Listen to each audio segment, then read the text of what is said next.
উস্তাদ, এই বাস তো সাধারণ বাস না। দেখেন না, কুড়ালের কোপ দিলে আগুনের ফুলকি বাইর হইতেছে। আমার কিন্তু ভালো ঠেকতেছে না। চলেন বাইগা যাই। চুপ থাক হারামজাদা, মহাজন অগ্রিম টাকা দিছে। কাজ শেষ না কইরা গেলে পিঠের চামড়া থাকবো। এইটা বুনো বাস, একটু শক্ত হয়, জোরে কোপ দে।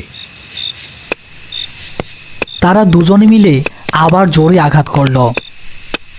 এবার বাসটা মটমট শব্দ করে ফেটে গেল, কিন্তু বাসের ভেতর থেকে কোনো কষ বের হলো না। বের হলো গাঢ় লাল রঙের আঠালো তরল। উস্তাদ, ওই যে দেখেন, বাস দিয়া তো রক্ত পড়তেছে।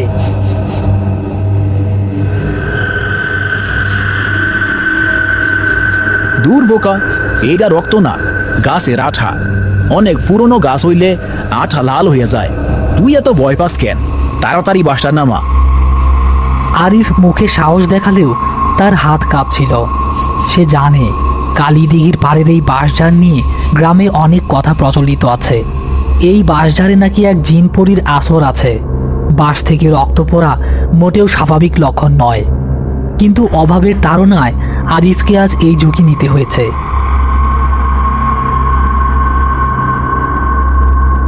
বাঁশটা মাটিতে নামানোর সময় বাঁশের গোড়ার ফাঁকা অংশ থেকে ঝনঝন করে একটা শব্দ হলো, যেন কিছু একটা মাটিতে পড়ল। উস্তাদ, কিছু একটা পড়ছে, আওয়াজ শুনলেন? সেলিম শুকনো পাতার উপর হাতড়ে একটা ভারী জিনিস খুঁজে পেল। টর্চের আলোয় জিনিসটা ঝলমলিয়ে উঠল। এটা একটা রূপোর নূপুর, অনেক পুরনো আমলের নকশা করা, কিন্তু নতুনের মতো চকচক। উস্তাদ, দেখেন, খাঁটি রূপার নূপুর, কত ভারী! এইটার দাম তো 1000 টাকা হইব।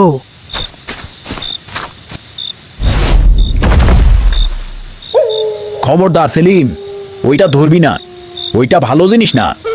এত রাইতে জঙ্গলের মাঝখানে এমন দামি গয়না পইরা থাকার মানে বুঝোস না? এইটা কোনো মায়ার ফাঁদ। আরিফ নূপুরটা লাথি মেরে ঝোপের মধ্যে ফেলে দিল। আরিফের দীর্ঘদিনের অভিজ্ঞতা বলছে, জঙ্গলে পাওয়া কোনো পরিত্যক্ত গয়না বা মিষ্টি খাবারের উপর লোভ করতে নেই। এগুলো সাধারণত অতৃপ্ত আত্মারা ব্যবহার করে মানুষকে বশ করার জন্য। নূপুরটা ফেলে দিলেও আরিফের মনে হলো কেউ একজন আড়াল থেকে তাদের দেখছে। চল, বাস কাতে নে, আর এক মুহূর্ত ওইখানে থাউন যাইব না। কিন্তু উস্তাদ, এত দামি জিনিসটা ফালাইয়া দিলেন। মহাজনরে না দিয়া আমরা বেইসা দিলে তো। তুই কি জানের মায়া করস না? চুপচাপ চল এখান থেকে। সেলিম ওস্তাদের সামনে ভয়ে হাঁটতে লাগলো ঠিকই, কিন্তু সে আরিফের অগোচরে বাঁশ তোলার ছলে ঝোপের পাশ থেকে নূপুরটা কুড়িয়ে চুপি চুপি তার কোমরে গুজে ফেলত। তার মনে হলো ওস্তাদ তো আর চেক করবে না। তারা বাঁশবন পার হয়ে কাঁচা রাস্তা দিয়ে হাঁটছে। চারপাশটা কবরের মতো থমথমে। বাতাসের শব্দ একেবারে বন্ধ হয়ে গেছে। শুধু তাদের পায়ের শব্দ আর সেলিমের কোমরে থাকা নূপুরের ঝুনঝুন শব্দ ছাড়া আর কিছুই শোনা যাচ্ছে না।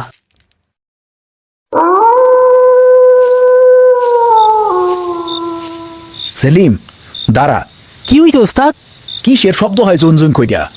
তুই কি নূপুর লগে নিয়ে আইসস? না না তো ওস্তাদ, আমি কেন নিমু? হয়তো বাতাসের শব্দ বা কোনো পোকামাকড় ডাকতেছে। মিথ্যা কইবি না সেলিম, আমি স্পষ্ট শুনতাছি। জঙ্গলের নিয়ম ভাঙলি তুই। ঠিক এমন সময় তাদের কাঁধের ওপর থাকা বাসটা অস্বাভাবিক ভারী হতে শুরু করলো।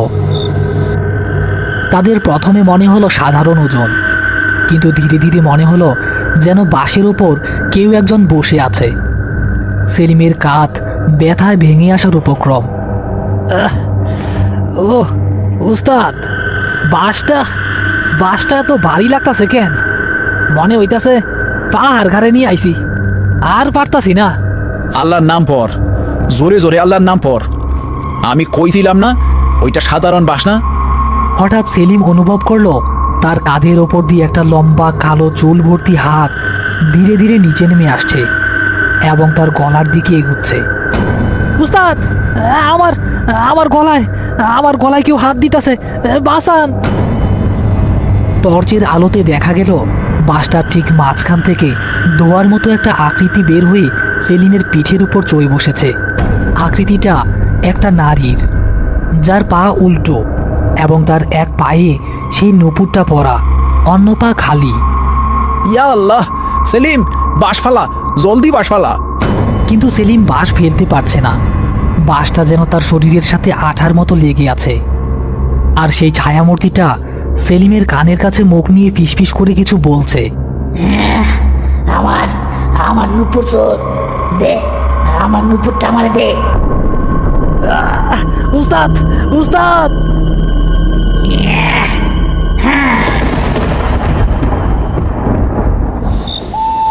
আরিফ কোনো মতে সেলিমকে টেনে হিচড়ে নিয়ে এসেছে। বাসটা তারা পথেই ফেলে এসেছে, কিন্তু বিপদ এখনো কাটেনি। সেলিম জ্বরে কাঁপছে এবং পাগলের মতো প্রলাপ করছে। হ্যাঁ হ্যাঁ, সে আসতাছে, সে আসতাছে, আমার পা কাইটা নিব। চুপ কর, কালু ফকিরের রাস্তা নাই, চলে আইছি। এখানে ঢুকলে আর কেউ কিচ্ছু করতে পারবো না। আরিফ জানে তারা বড় ভুল করেছে। নূপুরটা সাথে নিয়ে আসা মানে আত্মাটাকে নিজের ঘরে দাওয়াত দেয়া। সেলিম এখন আর মানুষ নেই, তার উপর সেই আত্মার পূর্ণ আসর ভর করেছে। আরিফ আপ্রাণ চেষ্টা করছে তাকে বাঁচাতে, কিন্তু সে খেয়াল করেনি যে সেলিমের পা এখন আর মানুষের মতো সোজা নেই, একটু বাঁকা হয়ে গেছে। হঠাৎ কালু ফকিরের ঘরের দরজা দরাম করে খুলে গেল।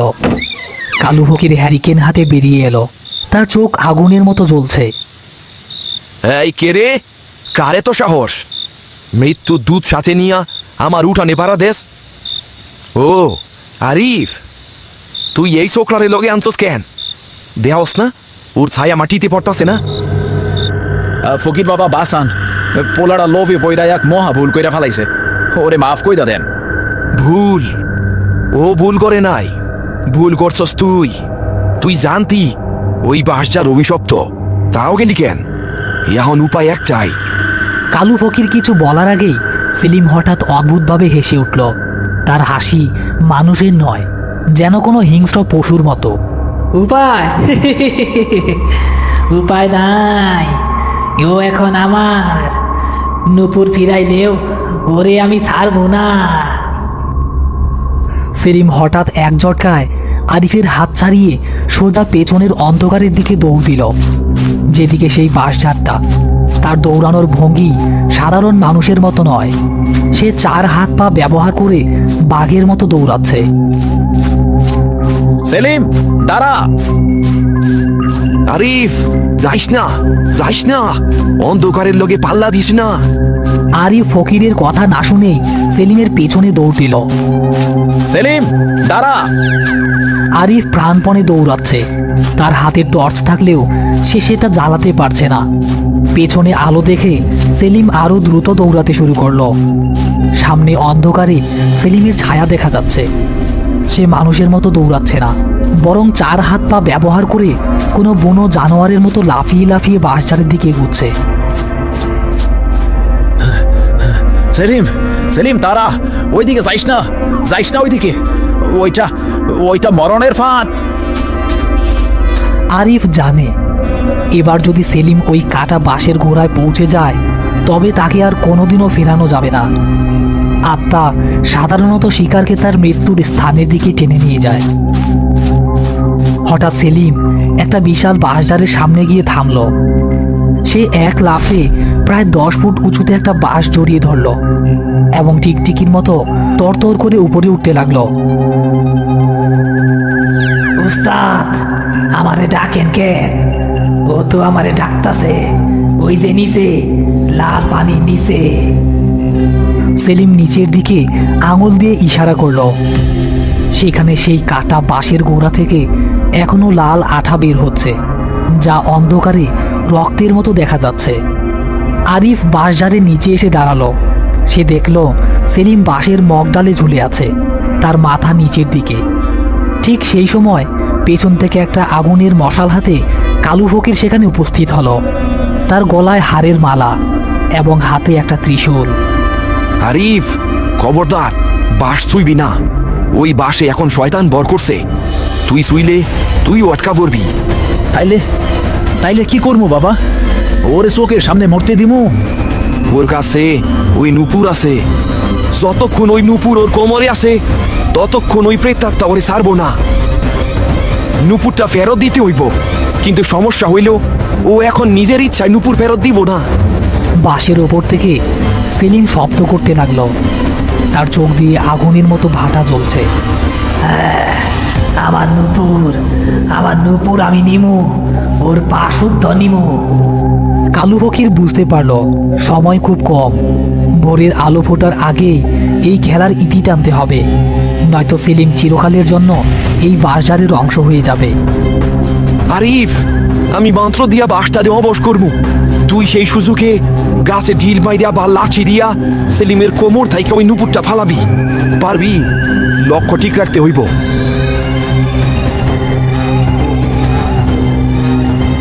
আমি পারমু বাবা, সেলিমের জানের লাইগা আমি সব পারমু। কালু ফকির বিড় করে মন্ত্র পড়তে শুরু করলো এবং হাতের মশালের আগুন বাঁশের দিকে ফু দিয়ে বাড়িয়ে দিল। আগুনটা সাপের মতো বাঁশটাকে পেঁচিয়ে ধরল, কিন্তু পোড়ালো না। সেলিম যন্ত্রণায় চিৎকার করে উঠল। সইলা গেল, সইলা গেল। আরিফ, এখনই মার, ঢিল মার। আরিফ তার বহু বছরের কাঠুরে জীবনের অভিজ্ঞতাকে কাজে লাগিয়ে সর্বশক্তি দিয়ে ইটের টুকরোটা ছুঁড়ে মারল। সেটা সোজা গিয়ে লাগলো সেলিমের কোমরে, যেখানে নুপুরটা গোজা ছিল। সেই আঘাতে সেলিমের কোমরে গুজে থাকা নুপুরটা নিচে পড়ে গেল। নুপুরটা পড়ার সাথে সাথেই নুপুরের সেই ঝনঝন শব্দটা আর শোনা গেল না। নুপুরটা মাটিতে পড়ার সাথে সাথে বাঁশঝাড়ের ভেতর থেকে এক প্রচণ্ড দমকা বাতাস বইতে শুরু করলো। মনে হলো হাজার হাজার নারী একসঙ্গে কান্না করছে। হঠাৎ মাটির নিচ থেকে একটা ফ্যাকাশে হাত বেরিয়ে এসে নুপুরটা খপ করে ধরে ফেলল। সেলিম বাঁশের আগা থেকে একটা বস্তার মতো ধপাস করে নিচে পড়ে গেল। সে পড়ল ঠিক সেই কাটা বাঁশের গোড়াটার উপর। সেলিম! আরিফ আর কালু ফকির সেলিমের কাছে গেল। সেলিম বেঁচে আছে, কিন্তু তার বাম পাটা অদ্ভুতভাবে মটকে গেছে, ঠিক যেমন উল্টো পায়ের সেই পেতনিটা ছিল। জানটা বাঁচলো, কিন্তু দাগ থাইকা গেল আর কি। ও নুপুর ফেরত দিছে ঠিকই, কিন্তু নুপুর চুরির শাস্তি হিসাবে ওর পাটা জিন নিয়ে গেছে। ওই পা আর কোনোদিন সোজা হইব না। চারপাশের বাতাস শান্ত হয়ে এলো। ভোরের আজান শোনা যাচ্ছে দূরের মসজিদ থেকে। বাঁশঝাড়ে সেই ভয়ঙ্কর পরিবেশ কেটে গিয়ে সাধারণ সকালের আলো ফুটেছে।